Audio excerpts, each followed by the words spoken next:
Hello again. The Section 194 inquiry looking into the fitness of Advocate Busisiwe Mkhwebane to hold office as Public Protector has less than 3 weeks to put together a draft final report. The 28th of July is the deadline. However, the Public Protector Advocate Busisiwe Mkhwebane has missed her deadline to reply to written questions from evidence leaders.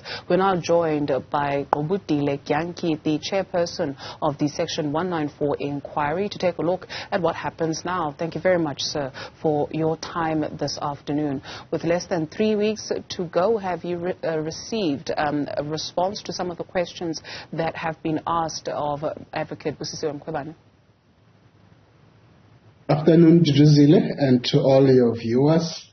Thank you for this opportunity. We have not received any responses on all of the questions that were posed by members as well as evidence leaders. By today, Advocate Mkhwebane would have missed all of the deadlines that were set as part of this process as we go towards the 28th of July. But the key issue here is that these are not just deadlines. We have designed a process based on rationality and fairness.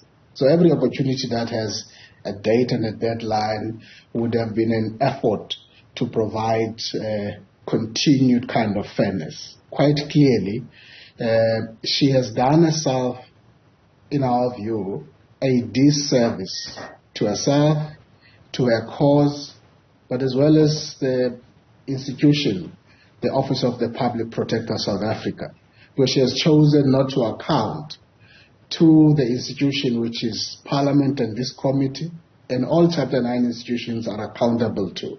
And so you have got that as a lost opportunity. But further than that, by not responding to the questions of members and evidence leaders, she has also let go of a further opportunity to persuade the committee. Remember, we had up to so far received 24 witnesses, 18 from the committee and 6 that were identified by herself.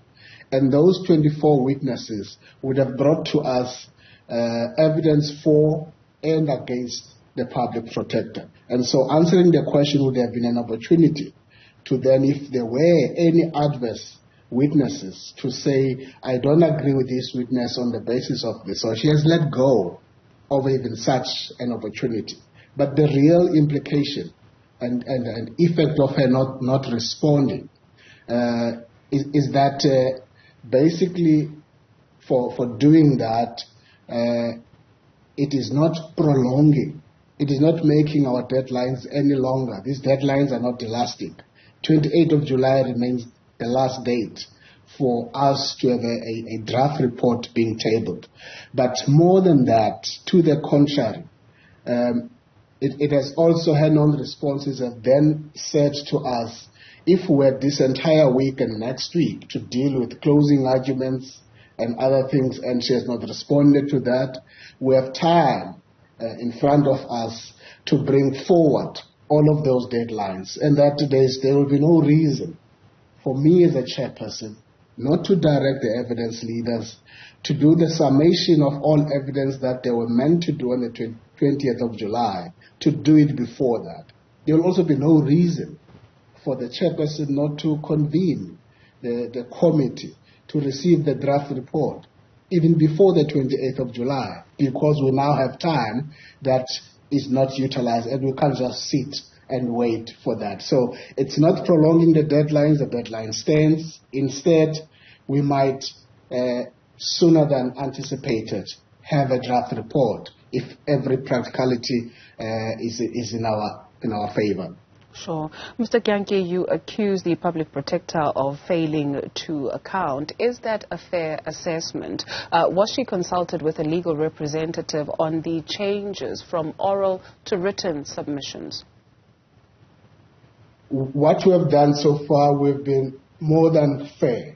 She has not been denied any legal representation. We've gone out of our way as the committee, even on things that were not in our lane. We went out, myself as a chairperson, to ensure that there's additional funding available, which is now you have got that 4 million. We secured that. And so the issue of legal representation has been afforded to her. And when the committee decided to say, we're now going to carve a new path, she was given an opportunity to comment on that. The amended directives, before I issued them, she was given to make comments, and a date was given for her to comment. She ignored. She decided not to. Because these directives are, everybody who comes to Parliament, to the National Assembly or to any committee, you are all are subjected to the rules and procedures of that committee. She is not an exception to that. So she's been given an opportunity. She elected not to take that opportunity. Again, is that a fair assessment, Mr. Dyantyi, when you take a look at the volume of questions that have been put to her in a short space of time? I've gone through all of the questions by the members and evidence leaders, and the question, their nature is such that all of them are in the personal knowledge of the Public Protector from the day she occupied that office in 2016 up to now, and the questions are quite straightforward. You're not having any complicated questions. She does not need to go to any lecture room to be lectured in law about how to answer these questions.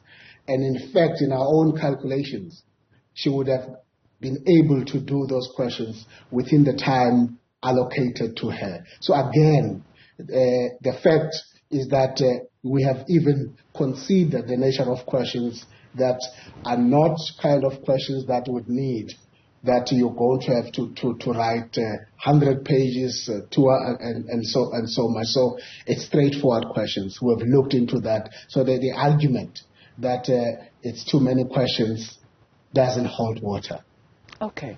Mr. Dyantyi, on the consideration of bringing forward the deadline should the submissions not be made today, have you satisfied yourself as the chair of the committee, given that this is a precedent-setting case, that you have done everything in your powers, crossed the T's, dotted the I's, to make sure that this process is not only fair, but those who are coming behind all of us are able to look at this case and take something from it?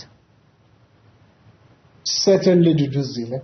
Those like yourself who've been with us, watching us, traveling this journey with us since July 2022, we have met so many obstacles, so many off-ramps, whether it was about legal representatives walking out, threats to the chairperson and the committee, issues of sickness, going to court, non-payment of the legal representatives, running out of funds and money, and not having this legal representative.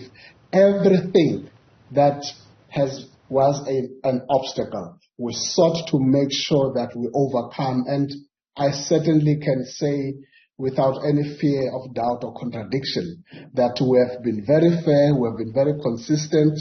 We ensure that we've done everything in our power to ensure that this process goes smooth. We have extended, remember this process to Busisiwe was meant to be 6 months. It's now a year later. And that's part of the reason why this being a novel process, we decided that we have no reference point. We're going to make sure that we, as you say, we cross the T's and so on. We have been more than fair in this process. And in fact, from the very beginning, she would have argued that this is an illegal process, because everything she doesn't agree with, everything she doesn't like is illegal. Every court that she went to challenge the legality of this process, the court have found in our favor. And so we've done things, we've put the basics in place, we have ensured that there's procedural fairness in everything else we do. I'm confident in any other court we go to, we would not be found wanting on issues of rationality and fairness. Thank you very much, sir, for your time this afternoon. Dyantyi is the chairperson of the Section 194 inquiry looking into the fitness of the Public Protector Advocate Busisiwe Mkhwebane to hold office.